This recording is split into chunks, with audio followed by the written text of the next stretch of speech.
Regarder la météo avant de choisir sa tenue de course, c'est indispensable, mais ça peut aussi inciter à faire de mauvais choix.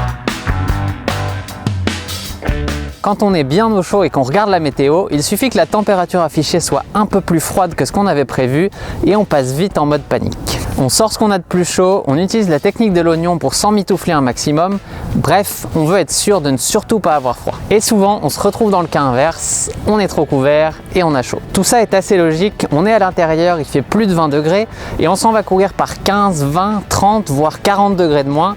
Mes amis québécois savent de quoi je parle. Alors comment faire le bon choix au moment de s'habiller ? La technique que j'utilise pour m'habiller avant de partir courir en hiver, c'est de mettre une couche de moins que ce que mon cerveau me dit qu'il faudrait mettre. Avant de partir, je me dis que je vais avoir froid.